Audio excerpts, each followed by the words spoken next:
हाँ तो नमस्कार मेरे प्रिय भाई और बहनों, वापस आप सभी का स्वागत है हमारे यूट्यूब चैनल में। जैसा कि हमने पिछली वाली वीडियो में Bihar board matric board exam 2025 के मैथ का सेकेंड शिफ्ट के क्वेश्चन पेपर का ऑब्जेक्टिव क्वेश्चन का सॉल्यूशन कर दिया था। आपको पूरा का पूरा आंसर की मिल गया होगा। आशा करते हैं कि आपने वह वीडियो जरूर देखा होगा। यदि नहीं देखा है तो डिस्क्रिप्शन में दिए गए लिंक से आप देख सकते हैं। आज की इस वाले वीडियो में हम इसका सब्जेक्टिव क्वेश्चन करने वाले हैं, जो कि हर एक क्वेश्चन को हम लोग पूरी तरह से बेहतरीन ढंग से सॉल्व करके आपको समझाने वाले हैं। तो चलिए फटाफट से वीडियो की शुरुआत करते हैं। यदि वीडियो पसंद आता है तो आप वीडियो को लाइक कर सकते हैं। चैनल पर तो चैनल को सब्सक्राइब कर लीजिए ताकि इसी तरह के वीडियोस का नोटिफिकेशन आपको प्राप्त होते रहे। तो चलिए फटाफट से हम लोग सब्जेक्टिव क्वेश्चन की ओर बढ़ते हैं। तो देखिए हमारा खंड ब यहाँ पे एक लघुत्तरीय प्रश्न शुरुआत में होता है, जिसमें 30 थे क्वेश्चन में से आपको 15 एग्जाम में बनाना था, परंतु हम यहाँ 30 के 30 सॉल्व करने वाले हैं। और हम कोशिश करेंगे कि इसी वीडियो में हम दीर्घ भी कंप्लीट कर दें, परंतु नहीं हो पाता है तो अगली वीडियो में हम दीर्घ क्वेश्चन को सॉल्व करेंगे। आज की इस वाले वीडियो में हम इसके लघुत्तरीय प्रश्न को सॉल्व करने वाले हैं, जिसमें आपका पहला प्रश्न है, सिद्ध करें 3 रूट 2 एक अपरिमेय संख्या है। यह काफ़ी सिंपल प्रश्न है और इस तरह के प्रश्न आपको बोर्ड एग्जाम में हर वर्ष ज़रूर पूछे जाते हैं। तो चलिए फटाफट से इस प्रश्न की हम लोग सॉल्यूशन करते हैं। तो देखिए इस तरह के क्वेश्चंस को आपको सॉल्व करने के लिए मालूम होना चाहिए कि पहले यहाँ पे बोल रहा है जो भी संख्या दिया रहता है, जैसे 3 रूट 2 दिया है तो इसके विपरीत आपको मान लेता रहता है। आपको सिद्ध करना है अपरिमेय, तो आप लोग यह मान के चलिएगा कि यह एक परिमेय संख्या है। इसका कैसे सॉल्यूशन होगा चलिए करते हैं। हम लोग पहले लिख देंगे कि माना 3 रूट 2 एक परिमेय संख्या है। ठीक, हमने 3 रूट 2 को एक परिमेय संख्या मान लिया। ठीक, अब आप लोग को मालूम होना चाहिए कि कोई भी जो परिमेय संख्या होता है वह p/q के रूप में होता है। ये आप लोग को मालूम होना चाहिए। तो बस उसको लिख देना हम लोग को कि 3 रूट 2 बराबर p/q, और यहाँ पे आपका जो q है यह 0 के बराबर नहीं है। ठीक है, इतना चीज़ हमने लिख दिया। अब यह जो 3 है आपको बराबर के उधर भेजना है, तो रूट 2 को हम लोग छोड़ देंगे उसी तरह से, और 3 गुना में है तो इधर जाएगा तो भागा में आ जाएगा, यानी p बट्टा आ जाएगा आपका 3q। अब देखिए, अब यहाँ पे आप लोग देखिएगा तो यह जो इधर यह रूट 2 है ये एक अपरिमेय संख्या है, परंतु जो p/3q है यह एक परिमेय संख्या है। अब चूंकि आप लोग को मालूम होना चाहिए कि एक परिमेय संख्या और एक अपरिमेय संख्या कभी आपस में बराबर नहीं होते हैं, तो यह एक विरोधाभास प्राप्त हुआ। विरोधाभास कहने से तात्पर्य है कि जो हम मान्यता किए हैं उससे उल्टा प्राप्त हुआ, अर्थात यह 3 रूट 2 एक अपरिमेय संख्या है। अब चलिए हम इसको लिख देते हैं। तो देखिए उसी चीज़ को हमने यहाँ पे लिख दिया। हमने लिख दिया कि यहाँ बायां पक्ष रूट 2 एक अपरिमेय संख्या है। यह जो रूट 2 है यह एक अपरिमेय संख्या है, एवं दायां पक्ष p/3q एक परिमेय संख्या है। यह जो भाग है यह परिमेय संख्या है। अब चूंकि एक परिमेय संख्या और एक अपरिमेय संख्या कभी आपस में बराबर नहीं हो सकती, इसलिए हम लोग लिख दिए कि यह विरोधाभास प्राप्त हुआ, जो हमारी गलत मान्यता से परिणाम है। मतलब हमने स्टार्टिंग में यह माना था कि 3 रूट 2 एक परिमेय संख्या है, यह मान्यता हमारा गलत हो गया, अर्थात 3 रूट 2 एक अपरिमेय संख्या है। इस तरह से बिल्कुल आसानी तरह से आप लोग इस प्रश्न का सॉल्यूशन कर सकते हैं। अब हम बढ़ते हैं अगले प्रश्न की ओर। आपका अगला प्रश्न है प्रश्न संख्या 2 के किस मान के लिए बिंदु 3, k फिर है 7, -2 और 5, 1 संरेख हैं। तो इस प्रश्न का उत्तर चलिए हम लोग करते हैं। तो देखिए यहाँ पे जो हमें बिंदुओं का मान दिया गया है, इसमें x1, x2, x3 एवं y1, y2, y3 का मान दिया गया है हमें, तो बस उन्हीं को उतार देना सभी के मान को। तो यहाँ पे x1 का मान हम लोग को लिखना है। x1 का मान दिया है 3, लिख देंगे 3। फिर उसके बाद दिया है हम लोग का x2 का मान 7 और x3 का मान दिया है 5। और उसी तरह से y1 का मान दिया है k, y2 का मान दिया है -2 और y3 का मान दिया है 1। ठीक, अब तीनों का मान हम लोग को दिया है। अब देखिए यहाँ पे क्वेश्चन में आप लोग को कहा जा रहा है कि बिंदुएं संरेख हैं। संरेख कहने का मतलब आप लोग को मालूम होना चाहिए कि संरेख जब भी कहा जाएगा तब त्रिभुज का क्षेत्रफल 0 होता है। तो हमको त्रिभुज का क्षेत्रफल का फॉर्मूला यहाँ लगाना होगा। तो यहाँ पे हम लिखेंगे, हम जानते हैं त्रिभुज का क्षेत्रफल बराबर, त्रिभुज का क्षेत्रफल का फॉर्मूला क्या होता है, 1/2 x1, फिर अंडर ब्रैकेट आपका होता है y2 - y3 प्लस होता है x2, फिर ब्रैकेट y3 - y1, फिर ब्रैकेट बंद हो जाएगा आप लोग का प्लस में x, फिर उसके बाद आप लोग का यहाँ पे होगा y2 y1 माइनस y2 फिर ब्रैकेट बंद। यही आपका होता है त्रिभुज के क्षेत्रफल का फॉर्मूला। अब इसी फॉर्मूला पे हम लोग को सभी का मान रख करके बना देना है सिंपली। तो 1/2 को 1/2 हम लोग छोड़ देंगे, ठीक है। अब x1 का मान दिया है यहाँ पे 3, तो 3 लिख देंगे। फिर उसके बाद y2 का मान दिया गया आप लोग का -2, फिर माइनस y3 का मान दिया है 1 रख देंगे, ब्रैकेट बंद। अब प्लस का प्लस, अब x2 का मान देखेंगे तो x2 का मान दिया आप लोग का 7 यहाँ उतार देते हैं। फिर y3 का मान दिया है 1 माइनस y1 का मान दिया है k, ब्रैकेट बंद, प्लस x3 का मान दिया है 5, y1 का मान दिया है आप लोग का k और माइनस y2 का मान दिया है -2, यानी ब्रैकेट में -2, ठीक, ब्रैकेट बंद। अब इन सब को पहले ब्रैकेट के अंदर जो भी चीज़ दिया है इसके बराबर में 0 रहेगा, ये आप लोग को याद रखना है, क्योंकि बिंदु संरेखी होती हैं तो त्रिभुज का क्षेत्रफल 0 होता है। अब देखिए आप यहाँ देखिएगा तो यह जो भाग है यहाँ पे गुना में है, क्योंकि ब्रैकेट में कोई भी चीज़ रहता है वो गुना में रहता है, तो इसको हम लोग उस साइड भेजेंगे बराबर के तो यह भागा में चल जाएगा।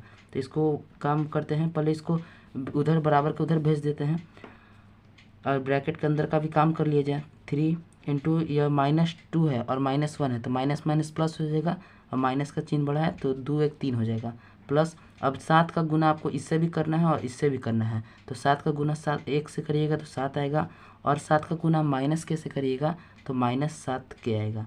फिर ठीक है, प्लस कर दें हम लोग। अब 5 का गुना के से करिएगा तो 5 के आएगा, और 5 का गुना करिएगा 2 से तो आपका आएगा 10 आएगा, तो यहाँ प्लस में 10 लिख देंगे। अब बराबर में 0 है, तो 0 से अगर 1/2 को या किसी भी चीज़ को भागा दिया जाएगा तो उसका परिणाम 0 ही निकल के आता है, तो यहाँ पे हम लोग 0 का 0 ही छोड़ देते हैं, कुछ नहीं करना है। अब यहाँ 3 से 3 का गुना होगा, 3 से -3 का गुना होगा तो आएगा -3, -9 आएगा, -9। फिर +7 का +7 छोड़ देते हैं, -7 के और +5 के करेंगे तो प्लस माइनस माइनस हो जाएगा, यहाँ पे आ जाएगा आपका 2 के और +10 बराबर 0। आगे हम लोग चलते हैं, यह प्लस माइनस माइनस है तो 9 में से 7 जाएगा तो आपका आएगा -2, ठीक। और यहाँ पे -2 के हैं, +10 बराबर 0। और आगे आते हैं हम लोग, तो यहाँ पे -2 है और यहाँ +10 है तो प्लस माइनस माइनस हो जाएगा, और यहाँ प्लस का चिन्ह बड़ा है इसलिए यहाँ पे हो जाएगा 8 -2 के बराबर 0। अब इस 8 को हम लोग बराबर के उस साइड भेजते हैं तो -2 का -2 हो जाएगा बराबर -8। अब ये जो -2 है और -8 है ये कट जाएगा 4 बार में, तो के का मान आपका आ जाएगा 4, ठीक। अब देखिए कोई भी आंसर आपका आता है तो आपको इसी तरह से नहीं छोड़ देना है, इसके बाद आप लोग को लिखना रहता है। चूँकि देखिए क्वेश्चन में आप लोग से क्या पूछ रहा है कि बिंदुएं संरेखी हैं तो के का मान बताएं, के का मान आपको पूछ रहा है, तो आपको लिखना पड़ेगा अंत में कि ब्लैक पेन का उपयोग कर सकते हैं आपको इस चीज़ के लिखने के लिए कि अतः के का मान 4 होगा, अतः के का मान 4 होगा। ये आपका हो गया आंसर। इस तरह से आप दूसरा नंबर क्वेश्चन का भी सॉल्व कर सकते हैं। अब इसका स्क्रीनशॉट ले लीजिए, यह साथ बैठ करके आप सॉल्व कर सकते हैं। चलते हैं हम अगले प्रश्न की ओर। आपका अगला एवं तीसरा प्रश्न है कि x और y में के बीच एक संबंध स्थापित करें यदि बिंदु x y बिंदुओं 3,6 एवं -3,4 से समदूरस्थ हो। तो चलिए इस प्रश्न का हल करते हैं। तो देखिए यहाँ पे आप लोग को कह रहा था बिंदु का मान दिया था कि बिंदु यहाँ पे 3,6 और -3,4 x y से समदूरस्थ हैं। तो समदूरस्थ कहने का मतलब कि दोनों यह जो x, y है यह दोनों से बराबर दूरी पर स्थित है, ठीक। तो हम अपनी सुविधा के लिए इनका नाम दे दिए हैं। हम लोग मान लिए कि यह जो O बिंदु है यह A और B से समदूरस्थ है, यानी समान दूरी पर हैं। तो यहाँ लिख दिया हमने कि O A B से समदूरस्थ हैं। अब यदि यह और यह इसकी OA की दूरी और OB की दूरी बराबर है, अर्थात हम लोग लिख सकते हैं इसीलिए OA बराबर होगा आपका OB, ठीक। OA बराबर होगा OB, यह आप लोग को क्वेश्चन में ही दिया गया है कि समदूरस्थ हैं। अब आपको यहाँ पे लगाना है दूरी सूत्र। दूरी सूत्र से ही दोनों का दूरी पता चलेगा। तो हम लोग लिखेंगे कि हम जानते हैं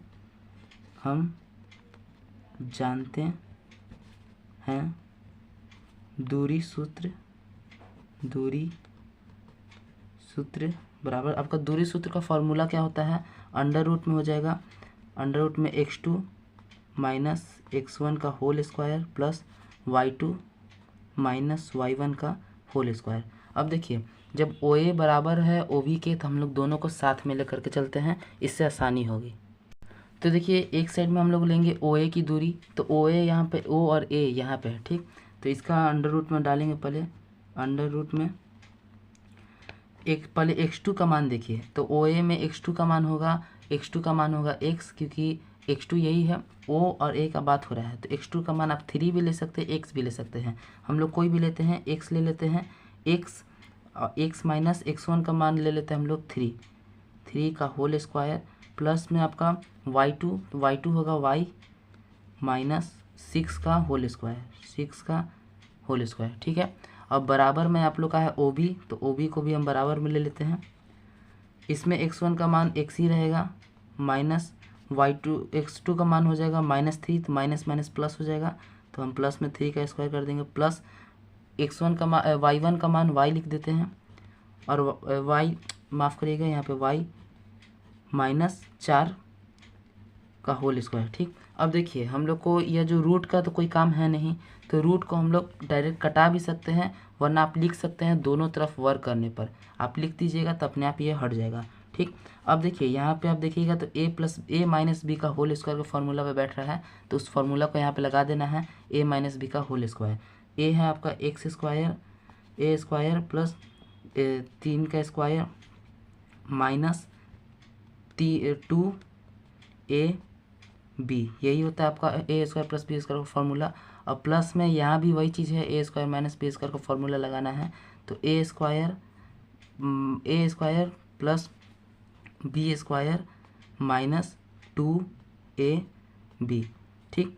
अब यहाँ जगह थोड़ा कम है तो हम नीचे में इक्वल टू ले लेते हैं। अब यहाँ पे x प्लस वाई का होल स्क्वायर का फॉर्मूला लगाना है, तो यह होता है आपका x square plus y square plus 2x और y, ठीक।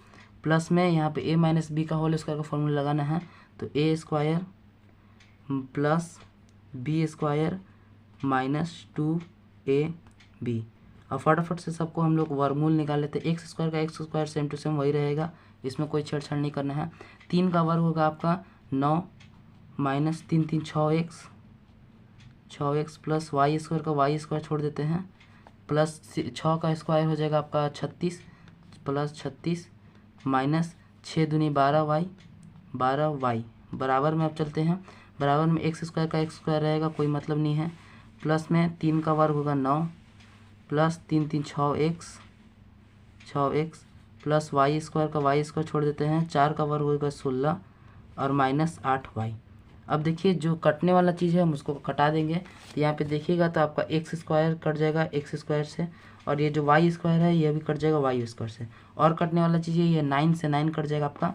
बस अब इतना ही कटने वाली चीज़ है। अब जो भी एक चीज़ है उसको एक साइड रख देंगे, जिसको लड़का लड़की एक साइड, जिसको हम लोग कहेंगे, जिससे कि एक्स को एक्स पास रख देंगे, वाई को वाई पास रख देंगे और अचर मान को अचर पास रख देंगे।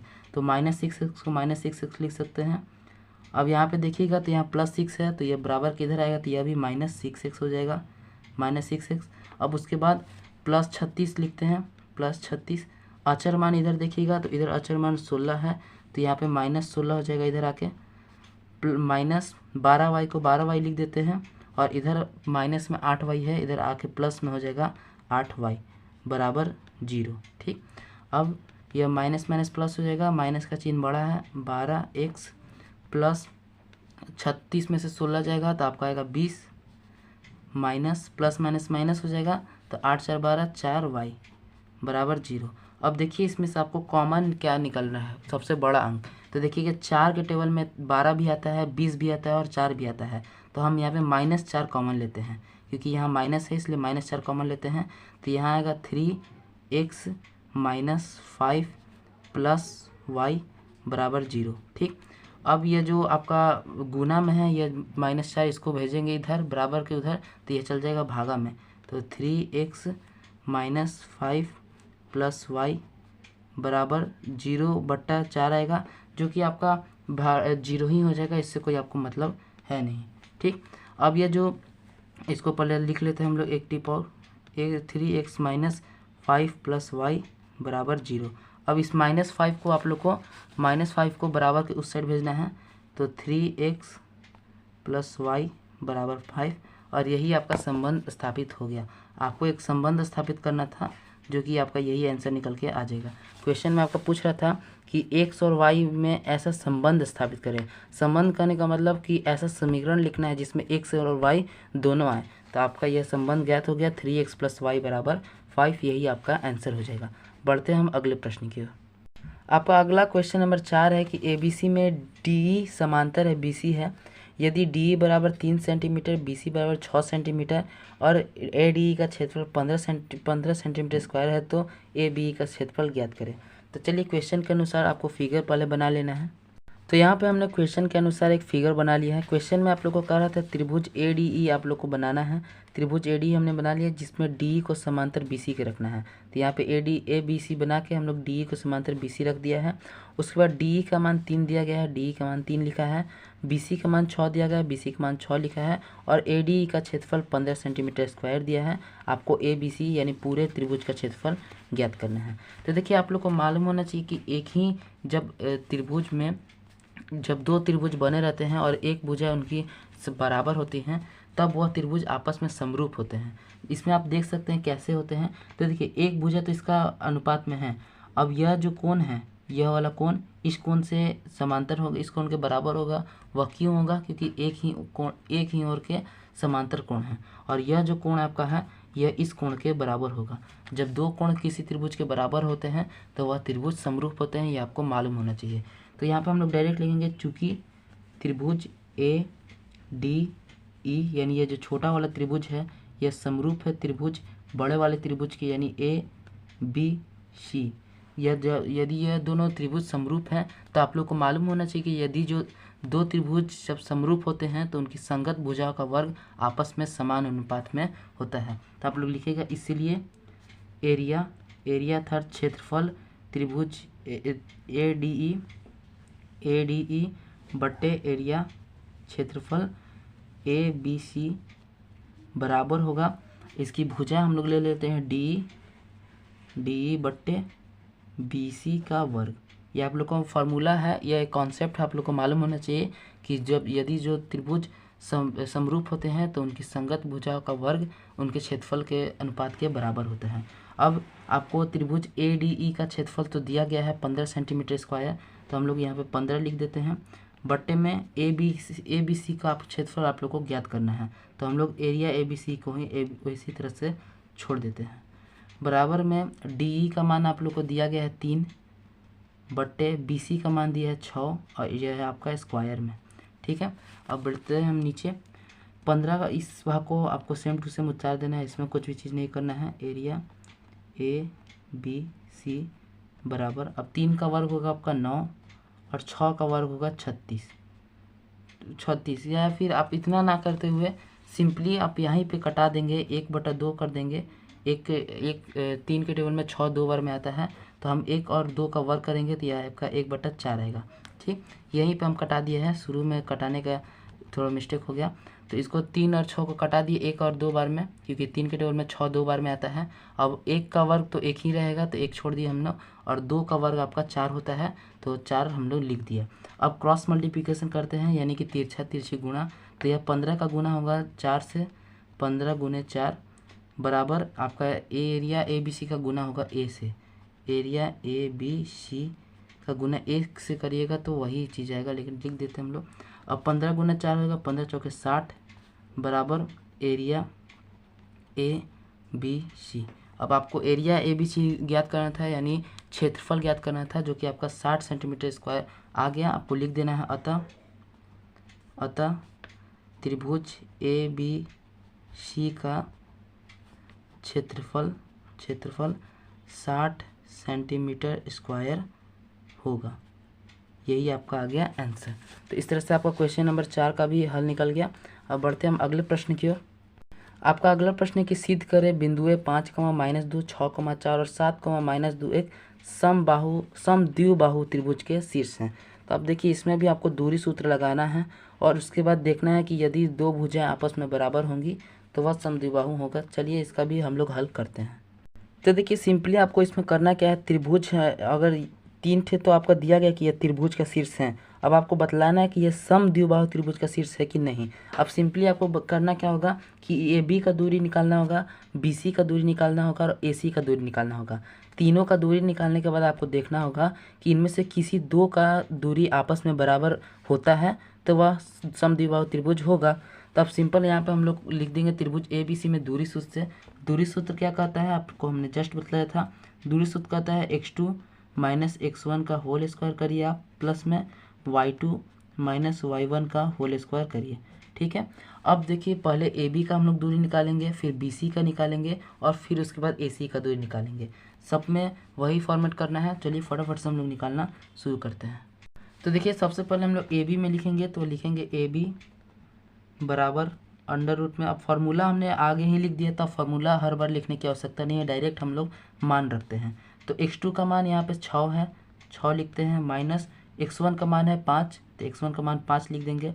इसका हो जाएगा स्क्वायर, प्लस माइनस में नहीं, माइनस में नहीं, यहाँ प्लस में माइनस में ही होगा, हाँ ठीक है।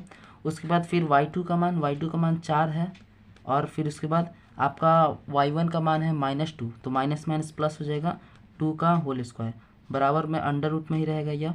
6 में से 5 जगह 1 आया, 1 का स्क्वायर प्लस 4 प्लस 2 हो जाएगा 6 का स्क्वायर।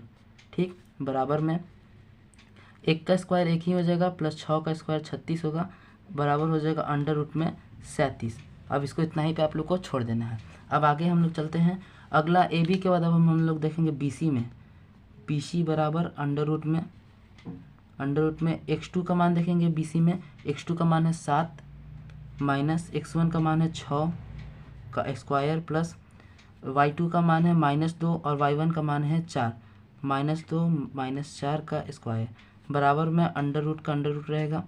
7 में से 6 गया, 1 का स्क्वायर प्लस -4 और -2, माइनस माइनस प्लस हो जाएगा, आपका आ जाएगा -6 का स्क्वायर, बराबर अंडर रूट में 1 का स्क्वायर 1 प्लस 6 का स्क्वायर 36, बराबर अंडर रूट 37। ठीक, अब देखिए आपका 2 थे तो दोनों हम लोग निकाले और दोनों आपस में बराबर हो गया, लेकिन अभी भी आपको निकालना होगा तीसरा, क्योंकि यदि तीसरा भी बराबर होगा तब तो यह समबाहु हो जाएगा, ना कि समद्विबाहु होगा। इसलिए एक और आपको निकालना होगा, AC का भी दूरी आप लोग को निकालना है। तो चलिए AC का दूरी हम लोग निकाल लेते हैं। AC में आप लोग का x2 है 7, माइनस x1 है 5 का स्क्वायर, प्लस y2 है -2 और y1 भी है -2, माइनस माइनस प्लस हो जाएगा स्क्वायर, अंडर रूट में आपका आ गया 7 में से 2 गया 2 का स्क्वायर, और प्लस माइनस माइनस यानी कि 2 में से 2 गया 0 का स्क्वायर, अंडर रूट में रहेगा 2 का स्क्वायर 4 प्लस 0 का 0 ही लिख देंगे, तो अंडर रूट में 4 निकल के आ जाएगा 2। अब देखिए केवल 2 भुजाएं इसकी आपस में बराबर हो रही हैं, अर्थात यह समद्विबाहु त्रिभुज है। तो हम लोग लिखेंगे चूँकि भुजा AB बराबर BC है, इसलिए त्रिभुज ABC समद्विबाहु त्रिभुज है। बस इतना लिख के आपका आंसर आ गया। ठीक है, इस तरह से आप 5वें नंबर प्रश्न का हल कर सकते हैं। अब बढ़ते हैं हम अगले प्रश्न की ओर। आपका अगला प्रश्न है प्रश्न संख्या 6, के किस मान के लिए निम्नलिखित युग्म के अपरिमित रूप से अनेक हल होंगे। अब इसमें युग्म दिया गया है 2 ठे, आप लोग को डायरेक्ट इसका आप लोग को के का मान ज्ञात करना है। बहुत सिंपल प्रश्न है, चलिए इसका हल करते हैं। तो देखिए इस युग्म में आप लोग को A1 A2 का मान दिया है, A1 का मान k है, A2 का मान 12 है, तो यहाँ पे वही चीज़ लिखना होगा। पहले युग्म में A1 का मान दिया गया आप लोग का k, तो k लिख देंगे। A2 का मान दिया आप लोग का 12।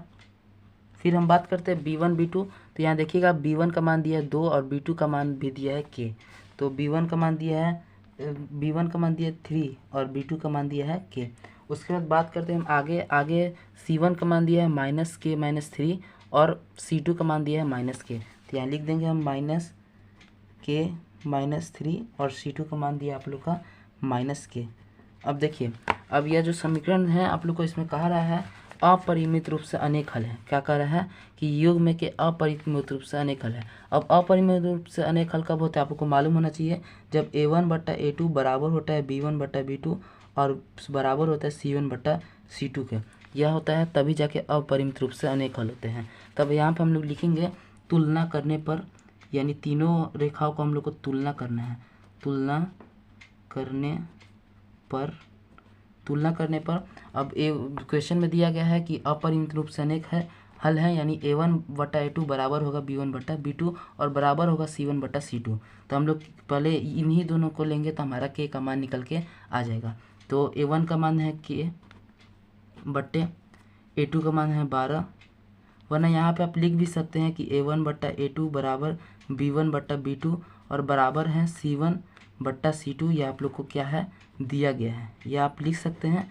आपका मन है तो आप लिख भी सकते हैं, नहीं भी लिख सकते, कोई ज़रूरी नहीं है। और बराबर है 3/K।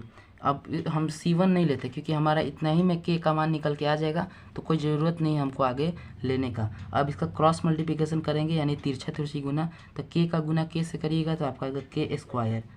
K का गुना K से करिएगा तो आपका आएगा K का स्क्वायर। और 12 का गुना 3 से करिएगा तो आपका आएगा 36। 12×3 = 36। अब ये जो स्क्वायर है इसको ब्रैकेट के उधर बराबर के उधर भेजिएगा तो आपका रूट में चल जाएगा, यानी K बराबर हो जाएगा √36। और K बराबर ये जो 36 है ये 6 का वर्गमूल है, यानी K बराबर आपका आ जाएगा +-6। अब K का ही मान आप लोग को पूछ रहा था, जो कि हम रहा K का मान 6 निकल के आ गया, यही आपका हो जाएगा आंसर। इस प्रकार से आप इस प्रश्न का उत्तर कर सकते हैं। बढ़ते हैं हम अगले प्रश्न की ओर। आगे आपका प्रश्न संख्या 7 सिद्ध करना है। त्रिकोणमिति का सवाल है 1 + cot² थीटा बटे में 1 + cosec थीटा बराबर है cosec थीटा के। तो चलिए इस प्रश्न का हल हम लोग करते हैं। तो देखिए हमारा LHS हमने लिख दिया है 1 + cot² थीटा बटे 1 + cosec थीटा। इसके बराबर में आपको लाना है cosec थीटा के। अब देखिए यहाँ पे हम लोग करेंगे क्या, ये जो cot² थीटा है आप लोग को मालूम होना चाहिए कि cot² थीटा बराबर होता है 1 - cosec² थीटा। उसी को फॉर्मूला को यहाँ लिखना है, तो लिखेंगे 1 + cot² थीटा फॉर्मूला होता है आपका 1 - cosec² थीटा बट्टे में आपका हो जाएगा 1 + cosec थीटा। अब यहाँ पे स्क्वायर हम लिख भी सकते हैं, नहीं भी लिख सकते हैं, ठीक। अब यहाँ पे लिख दीजिएगा आपने यह कहाँ से लाया, तो चूँकि cot² थीटा बराबर होता है 1 - cosec² थीटा। क्या आप लिख दीजिएगा, आपका ज़रूरी है, मन करे तो लिख सकते हैं और ना मन करे तो आप नहीं भी लिख सकते हैं, ठीक। अब देखिए आप देखिएगा यहाँ पे, तो यह यहाँ पे एक फार्मूला बैठ रहा है A² - B²। आप इस 1 को मान सकते हैं A और इस cosec को मान सकते हैं B। तो A² - B² का फार्मूला बैठ रहा है, तो उसी फार्मूला को यहाँ बैठाना है। तो 1 को 1 छोड़ देंगे और A² - B² का फार्मूला आता है A + B और A - B। तो हम लोग लिखेंगे यहाँ पे cosec 1 + cosec थीटा और ब्रैकेट में है 1 - cosec थीटा और बट्टा में आप लोग का 1 + cosec थीटा लिख देंगे, 1 + cosec थीटा। अब यह कहाँ से आया, तो आप लिख सकते हैं चूँकि A² - B² बराबर A + B और अंडर A - B।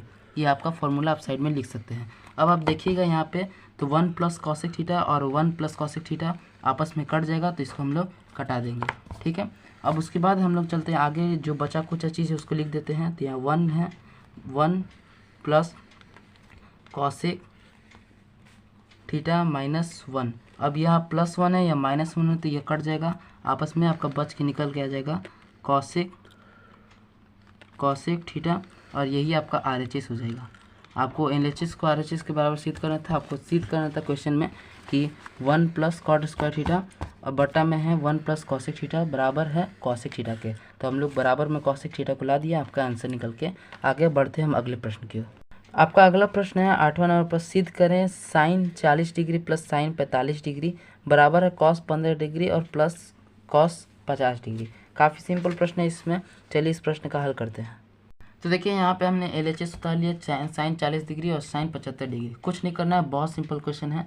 इस दोनों को आपको cos के पद में व्यक्त कर देना है। तो देखिए sin को जब cos के पद में व्यक्त करेंगे तो हमको लिखना पड़ेगा sin थीटा बराबर होता है आपका cos 90 - थीटा। तो यहाँ पर आ जाएगा cos 90 - थीटा आपका 40, लिख देंगे 40 डिग्री, प्लस यहाँ भी वही चीज़ sin थीटा का बराबर होता है cos 90 - थीटा।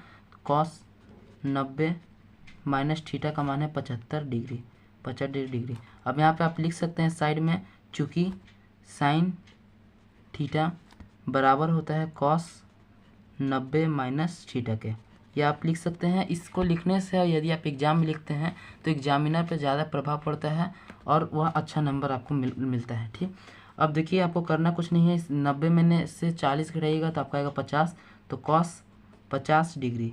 ठीक, प्लस 90 में से 75 घटाइएगा तो आपका आएगा 15 माफ़ करिएगा 15, तो हम लिखेंगे कॉस 15 डिग्री। अब आपको शायद यही सिद्ध करना था। आप देख सकते हैं क्वेश्चन में आप लोग को यही RHS लाना था कि कॉस 15 डिग्री और प्लस कॉस 50 डिग्री।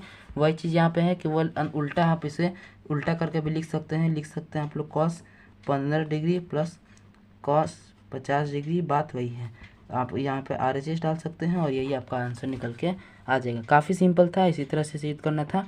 चलते हैं हम अगले प्रश्न की ओर। अगला प्रश्न संख्या 9 है, कॉसेक A बराबर 12/5, तो cos A plus cot A का मान ज्ञात करिए। चलिए इस प्रश्न का भी हल निकालते हैं।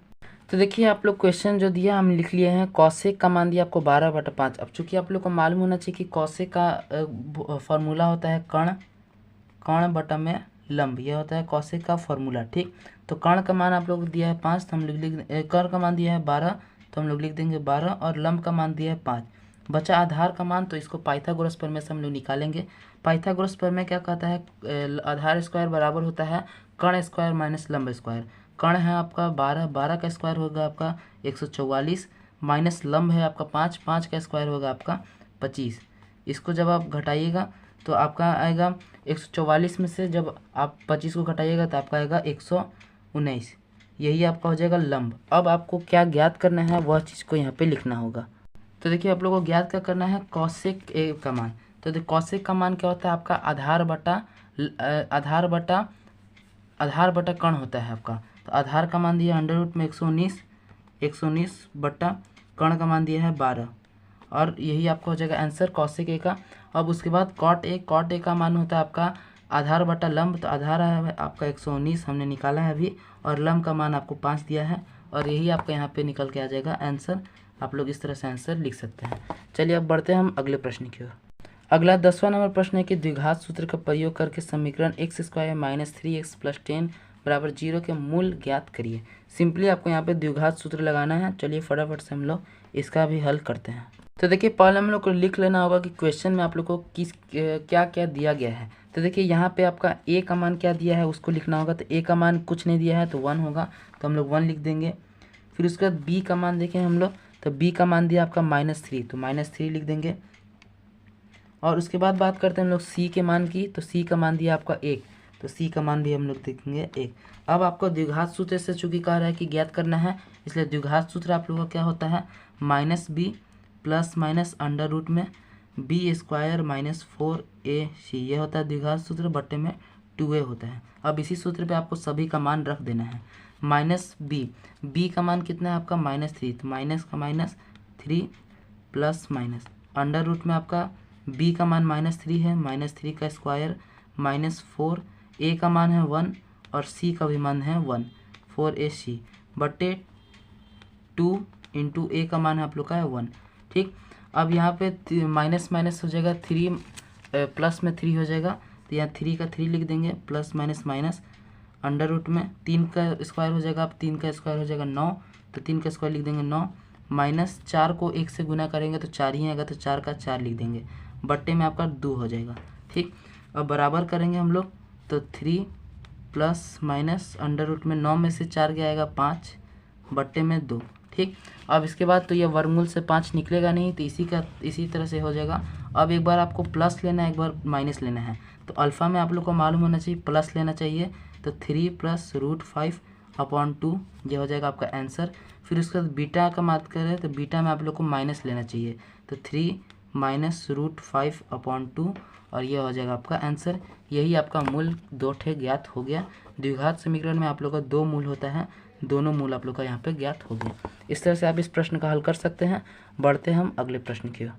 आपका अगला प्रश्न है प्रश्न संख्या 11, -5 plus -60 plus -11 plus plus plus, और अंतिम पद आपका -230 का योगफल आप लोग को ज्ञात करना है।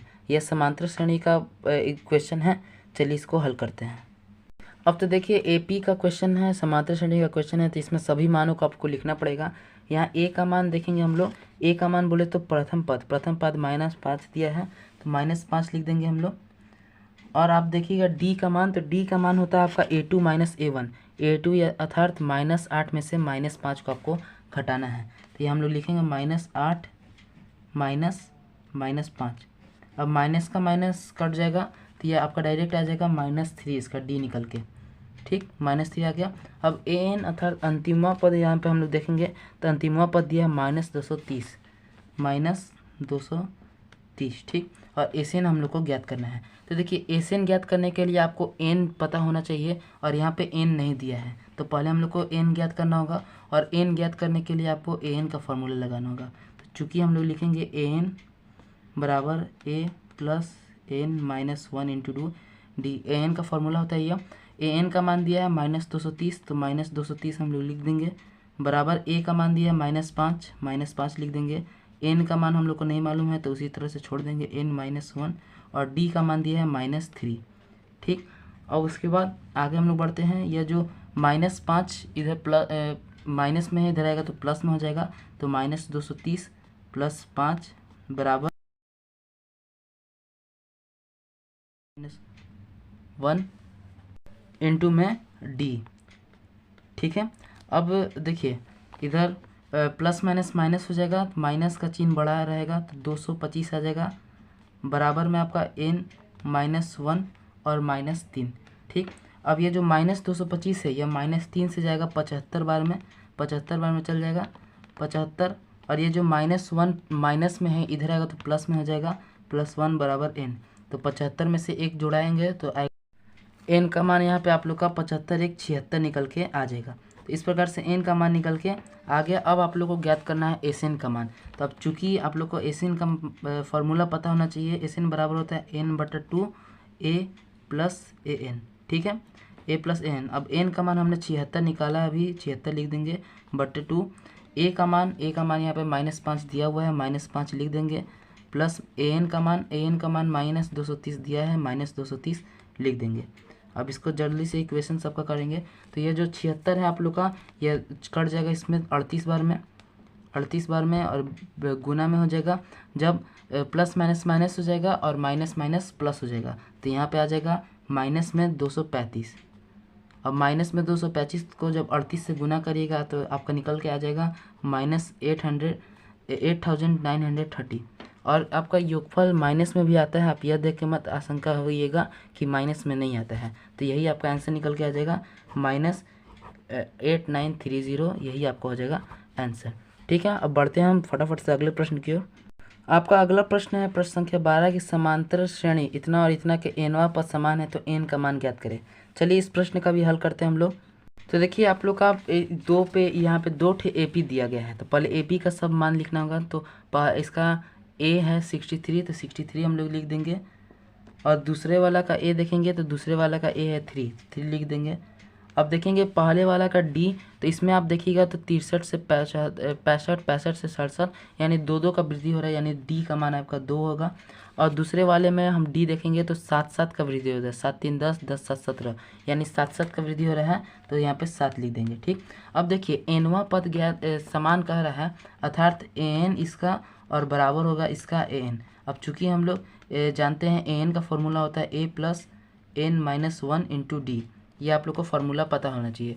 तो दोनों का एन बराबर कहा जा रहा है क्वेश्चन में, तो चलिए हम लोग डायरेक्ट इसका मान रख देते हैं। पहला का ए है 63 प्लस एन का मान तो नहीं पता है तो n-1 ही छोड़ देते हैं, और डी का मान है 2 बराबर में दिया गया है। अब दूसरे वाला का एन ज्ञात करना है, तो इसका ए है 3 प्लस एन का मान तो नहीं पता है तो वही लिख देते हैं, और डी का मान दिया है 7।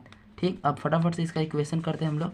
तो देखिए इन 63 को उसी तरह से हम लोग छोड़ देते हैं अभी, प्लस यह जो 2 है यह इससे भी गुना होगा और इससे भी गुना होगा। तो 2 को n से गुना करेंगे तो आएगा 2n, माइनस 2 को 1 से गुना करेंगे तो आएगा 2। ठीक, 3 का 3 छोड़ देंगे। अब 7 को n से गुना करेंगे तो आएगा 7n और -7। ठीक, अब सबको एक साथ रख देंगे, चर मान को और अचर मान को। पहले 63 में से 2 घटाएंगे तो आपका आएगा 61। ठीक, प्लस 2n जो है यह 2n को उस साइड भेजेंगे, या इस 7n को इधर बुला लेते हैं हम लोग, 2n को इधर छोड़ देते हैं और 7n को बुला लेते हैं, बराबर यह जो 3 है और -7 से घटाएंगे तो आपका आएगा -4। ठीक, बराबर में आप लोग को रखते हैं। यह 61 को हम लोग ब्रैकेट के उस साइड भेज देते हैं और इसको घटाएंगे तो आपका आएगा -5n बराबर -4 -61। ठीक, -5n बराबर माइनस माइनस प्लस हो जाएगा, लेकिन माइनस का चिन्ह बड़ा रहेगा। अब 5 के टेबल में 65 आएगा 13 बार में, यानी n बराबर आपका आ गया 13 और आपका n का मान ही पूछ रहा था, यही आपका हो जाएगा आंसर। इस तरह से आपका इसका क्वेश्चन का हल निकल के आ जाएगा। बढ़ते हैं हम अगले प्रश्न की ओर। अगला प्रश्न आपका दो धनात्मक संख्याओं का अंतर 3 और उनका गुणनफल 504 है, तो संख्या ज्ञात करें। चलिए इसका भी हल निकालते हैं हम लोग। तो देखिए इसमें आपको कह रहा है दो धनात्मक संख्या के बारे में कहा जा रहा है। दो धनात्मक संख्या का अंतर 3 है, तो हम पहली संख्या को मान लेते हैं 1 से पहली संख्या, तो यानी अंतर दोनों का 3 का रहा है, यानी दूसरा संख्या होगा आपका x + 3। ठीक, अब प्रश्न में कहा रहा है कि इन दोनों का गुणनफल 504 है, तो हम लोग लिखेंगे प्रश्न से। अब इन दोनों का गुणनफल यानी x × x + 3, इनका गुणनफल है आप लोग का 504। अब इसको गुना करेंगे तो x का गुना x से होगा x² प्लस x का गुना 3 से होगा 3x बराबर 504। ठीक, अब इसको 504 को इधर हम लोग लाते हैं तो x² प्लस 3x माइनस 504। अब यहाँ पे आप देखिएगा तो यह एक आप लोग का समीकरण बन गया। अब इस समीकरण को हम लोग को हल करना होगा। तो देखिए इसमें हम लोग फटाफट से द्विघात सूत्र लगा लेते हैं।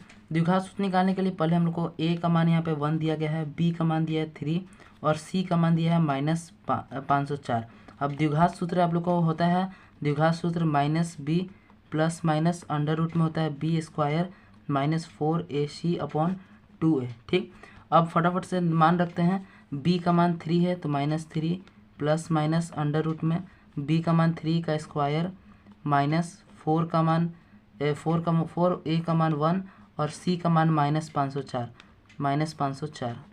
2a 2 × a का मान 1। ठीक, अब और बराबर में हम लोग चलते हैं आगे, तो -3 को -3 लिखते हैं प्लस माइनस अंडर रूट में 3 का स्क्वायर हो जाएगा 9 और माइनस माइनस प्लस 504 को जब आप 4 से गुना करिएगा तो ये आपका आ जाएगा 2016 निकल के आ जाएगा /2। ठीक, बराबर में हम लोग लिखते हैं -3 प्लस माइनस अंडर रूट में जब 2016 को 9 से गुना करिएगा तो आपका आएगा 2025/2। ठीक, बराबर में हम लोग लिखते हैं -3 प्लस माइनस यह जो 2025 है यह आपका 45 का वर्गमूल है, यानी 45/2। अब एक बार आपको अल्फ़ा लेना रहता है और एक बार बीटा, यानी एक बार प्लस में एक बार माइनस में। तो एक बार अल्फ़ा लेकर हम लोग प्लस में रखते हैं तो -3 प्लस 45/2 बराबर प्लस माइनस माइनस हो जाएगा आपका। तो 45 में से जब 3 जाएगा तो आपका आएगा 42 और 2 से इसको कटाएंगे तो आपका आएगा 21। ठीक, अब बीटा लेते हैं हम लोग, यानी माइनस में लेना पड़ेगा हम लोग को -45/2 बराबर, तो माइनस माइनस प्लस हो जाएगा, माइनस में 48 आएगा /2, तो यह हो जाएगा -24। अब यह जो माइनस में है यह हम नहीं ले सकते हैं, क्योंकि आपको क्वेश्चन में कहा जा रहा है कि दो ठे हम लोग को धनात्मक संख्या लेना है, धनात्मक यानी पॉजिटिव संख्या लेना है और यह निगेटिव आ रहा है, तो हमको यही मान को रखना होगा। तो एक ठे मान आप लोग का 21 निकल के आ गया, तो देखिए x का मान आपको निकल के आ गया 21। तो अब दूसरा मान x + 3 करना होगा, यानी 21 + 3 बराबर 24 हो जाएगा। अब लिख सकते हैं हम लोग अतः वह संख्याएं 21, 24 हैं। इस प्रकार से आपका इस प्रश्न का उत्तर निकल के आ जाएगा। चलिए बढ़ते हैं हम अगले प्रश्न की ओर। आपका अगला प्रश्न है, शंकु का आधार का त्रिज्या भी दिया है, ऊंचाई भी दिया है, तो आयतन ज्ञात करना है। काफ़ी सिंपल प्रश्न है। चलिए फटाफट से इस प्रश्न का उत्तर निकालते हैं। तो देखिए आप लोग को लिखना होगा कि हम जानते हैं यहाँ पे शंकु लिखना है। शंकु का त्रिज्या यहाँ पे दिया गया आप लोग का 7 सेंटीमीटर, लिख देंगे हम लोग 7 सेंटीमीटर, और इसका ऊंचाई दिया है 21 सेंटीमीटर लिख दिए हम लोग। अब हम जानते हैं कि शंकु का जो आयतन होता है वो होता है 1/3 πr²h। ठीक, ये शंकु का आयतन होता है। इसका मान हम लोग डायरेक्ट रख देते हैं, तो 1/3 पाई का मान हो जाएगा 22/7 इंटू r का मान है 7 का स्क्वायर करेंगे, अर्थात 7 को 2 बार लिखना पड़ेगा, 7 × 7, और इंच का मान है आपका 21। ठीक, अब यहाँ पे जो कटने वाला चीज़ है हम इसे पहले कटा देते हैं, तो ये 7 से 7 पहले कट गया।